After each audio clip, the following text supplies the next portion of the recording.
হে ছোট্ট ভাই ব্রাদার, কি অবস্থা সবার? আশা করি সবাই ভালো আছো। অঙ্কের ভয় এবার হবে জয়, তাই তো আবারও চলে আসলাম তোমাদের অষ্টম শ্রেণীর আরও একটি অঙ্ক নিয়ে। পৃষ্ঠা নম্বর 70 যদি বের করো তাহলে দেখবা যে ওইখানে অনুশীলনী অঙ্ক আছে, ঠিক আছে। সো আগের ক্লাসগুলোতে আমাদের 1 থেকে 6 পর্যন্ত অঙ্ক করা হয়ে গেছে। আজকে আমরা আজকের ক্লাসে আমরা 7 নম্বর অঙ্কটা দেখব। ওকে, এখানে 7 নম্বর অঙ্কে কি বলছে দেখো। এখানে বলছে লতার বাবার একটি মাছ চাষের খামার আছে। ওকে, লতা একটা মেয়ে, তার বাবার একটা মাছ চাষের খামার আছে, বুঝলাম। খামারে একটি পুকুর আছে যার দৈর্ঘ্য, প্রস্থ ও পানির গভীরতা যথাক্রমে 50 মিটার, 40 মিটার ও 5 মিটার। অর্থাৎ এখানে বোঝাইছে পানির গভীরতা যথাক্রমে, প্রথমে কি দিয়েছে দৈর্ঘ্য দিয়েছে, তাহলে দৈর্ঘ্য 50, তারপরে প্রস্থ প্রস্থ 40, তারপরে দিয়েছে গভীরতা গভীরতা 5 মিটার। এখন কি বলছে, আয়তন ঠিক রেখে পানির গভীরতা 3 মিটার কমালে দৈর্ঘ্য কী পরিমাণ বাড়বে। ঠিক আছে, অর্থাৎ এইখানে আমাদের যে শর্তটা দিচ্ছে সেটা হচ্ছে যে প্রথমে যে পুকুরটা আছে দৈর্ঘ্য 50, প্রস্থ 40 এবং গভীরতা 5, এইটার যে আয়তন আছে পরবর্তীতে গভীরতা 3 মিটার কমাতে হবে। গভীরতা কত আছে? 5 আছে, ঠিক আছে। তারপরে 3 মিটার যদি কমাই তাহলে তার দৈর্ঘ্যের যে পরিবর্তন ঘটবে সেটা কি পরিমাণ পরিবর্তন ঘটবে সেটা আমাদের বের করতে হবে। ওকে, চলো আমরা সমাধানে চলে যাই। সমাধানে গেলেই বুঝতে পারবা। দেখো, খুবই ইজি একটা জিনিস। প্রথম শর্ত মতে আমরা এখানে দুইটা শর্ত দিয়েছি, তাহলে প্রথম শর্ত মতে আমরা লিখতে পারি যে প্রথম শর্তে আমাদের যে পুকুরের আয়তনটা আছে এটা কত আছে দেখো তো। এই যে এখানে দৈর্ঘ্য আছে 50, প্রস্থ 40 এবং গভীরতা 5। তাহলে আয়তনটা কি? দৈর্ঘ্য গুণ প্রস্থ গুণ উচ্চতা, কিন্তু এখানে তো উচ্চতা নাই, কি আছে? গভীরতা আছে, এই জন্য গভীরতা। ঠিক আছে, তাহলে দৈর্ঘ্য 50, প্রস্থ 40, গভীরতা 5। ঠিক আছে, এটা যদি আমরা গুণ করি, তারপর হচ্ছে 20, 100, 100 আর 2 শূন্য, তাহলে হচ্ছে 10,000।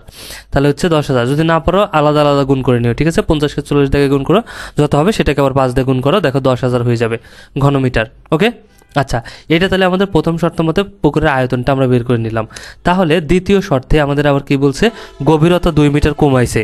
প্রথম শর্তে তো আমাদের পুকুরের যে গভীরতা ছিল, যে আয়তন ছিল সরাসরি দেওয়া আছে 50, 40, 5। ওকে, সেটা দ্বারা আমরা আয়তনটা বের করে নিলাম। কিন্তু পরবর্তী শর্তে আবার বলছে 3 মিটার কমাতে হবে। ঠিক আছে, তাহলে কি কমাতে হবে? গভীরতাকে 3 মিটার কমাতে হবে। তাহলে এখন চলো আমরা গভীরতাকে 3 মিটার কমাই। গভীরতা ছিল কত? 5 মিটার, তাই না? আর 3 মিটার কমাতে হবে, তাহলে থাকবে কত? গভীরতা আগে ছিল 5 মিটার, আর কমাতে হবে 3 মিটার। কমানো বাদ দিয়ে দেওয়া, এই জন্য বিয়োগ দিয়ে দিলাম 3 মিটার। তাহলে রইল কত? 2 মিটার। তাহলে এখন আমরা দ্বিতীয় শর্ত মতে গভীরতা পাইলাম কত মিটার? 2 মিটার। এবং প্রস্থ যেটা সেটাই আছে, প্রস্থর কিছু বলে নাই, প্রস্থ 40 মিটার, 40 মিটারই আছে। কিন্তু দৈর্ঘ্যটা কি পরিমাণ বাড়বে বা কমবে সেটা আমাদের বের করতে বলছে। তাহলে কি আমাদের বের করতে হবে? হচ্ছে দৈর্ঘ্য। এই জন্য দৈর্ঘ্য তো আমরা জানি না, তাই না? এই জন্য ধরে নিলাম দৈর্ঘ্য সমান এক্স।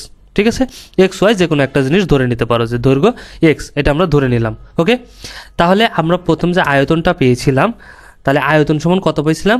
10,000 ঘনমিটার। কিন্তু ঠিক আছে, কিন্তু আয়তনটা কি করে বেড়ায়? দৈর্ঘ্য গুণ প্রস্থ গুণ উচ্চতা, কিন্তু এখানে উচ্চতা নাই, এখানে গভীরতা আছে, গভীরতা গুণ করে এটা বের হয়, তাই না? আচ্ছা, তাহলে দৈর্ঘ্য গুণ প্রস্থ গুণ গভীরতা। তাহলে এই পাশে আমরা লিখতে পারি দৈর্ঘ্য গুণ প্রস্থ গুণ গভীরতা। তাহলে দৈর্ঘ্য কত? এক্স, এই যে এখানে ধরছিলাম দৈর্ঘ্য এক্স, গুণ প্রস্থ কত? 40, এই যে 40, আর উচ্চতা বা গভীরতা কত? 2, এই জন্য 2। ঠিক আছে, কারণ এই তিনটে গুণ করে দৈর্ঘ্য প্রস্থ গভীরতা গুণ করি তো আয়তন হয়, তাই না? এই জন্য আয়তন সমান আমরা কি লিখতে পারি? দৈর্ঘ্য গুণ প্রস্থ গুণ উচ্চতা। তাহলে দৈর্ঘ্য এই যে এক্স, এক্স নিলাম, প্রস্থ 40, 40 নিলাম, এবং গভীরতা 2 আছে, 2 নিলাম, সমান এই পাশে 10,000 আছে, 10,000ই। ঠিক আছে, আচ্ছা, এবার যদি এই পাশে দেখো গুণ করি, 40 দুগুণে 80, 80-র সাথে এক্স গুণ করলে কত হয়ে যাবে? 80x। ঠিক আছে, 80x সমান কত? 10,000। এখন কি করব? এই 80x এর সাথে কি আকারে আছে? 80টা x এর সাথে গুণ আকারে আছে। তাহলে আমরা যদি 80কে ওই পাশে পাঠিয়ে দেই, তুমি যদি আমার আগের ক্লাসগুলো করে থাকো তাহলে তুমি জানবা যে সমান চিহ্নের এই পাশ থেকে ওই পাশে যদি কোনো চিহ্ন নিয়ে যাওয়া হয় তাহলে তাদের কি হয়ে যায়? ধর্ম বা তাদের যে চিহ্ন সেটা পরিবর্তন হয়ে যায়। যোগ থাকলে বিয়োগ হয়ে যায়, বিয়োগ থাকলে যোগ হয়ে যায়, গুণ থাকলে ভাগ হয়ে যায়, ভাগ থাকলে গুণ হয়ে যায়। তাহলে 80-র সাথে এক্সের কিসের সম্পর্ক? গুণের সম্পর্ক। কারণ কোনো লেটার যদি কোনো বর্ণের সাথে লেগে থাকে, ঠিক আছে, কোনো লেটার যদি কোনো সংখ্যার সাথে থাকে পাশাপাশি, তাহলে সেটা কী আকারে থাকে?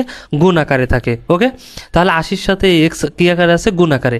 তাহলে 80কে যদি ওই পাশে পাঠাই দেয়, যেহেতু এক্সের মানটা আমরা বের করবো, এক্স সমান দৈর্ঘ্য ধরছি, এই জন্য এক্সের মান বের করবো, এই জন্য এক্সকে বাম পাশে রাখবো আর 80কে ওই পাশে পাঠিয়ে দেবো, সমান চিহ্ন ওই পাশে। তাহলে 80 এই পাশে কী আকারে আছে?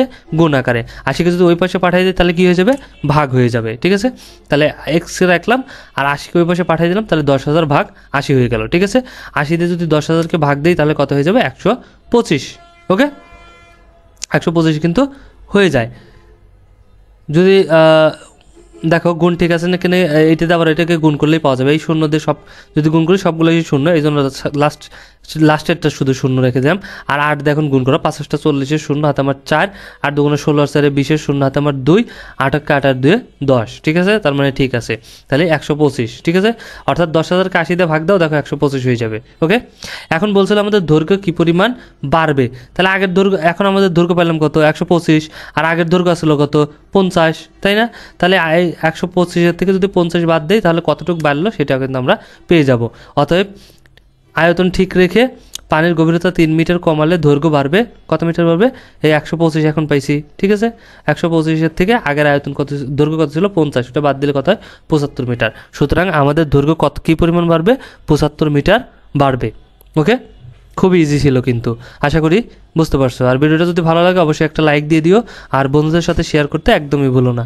দেখা হচ্ছে নেক্সটে, ততক্ষণ সবাই ভালো থাকো, সুস্থ থাকো, আল্লাহ হাফেজ।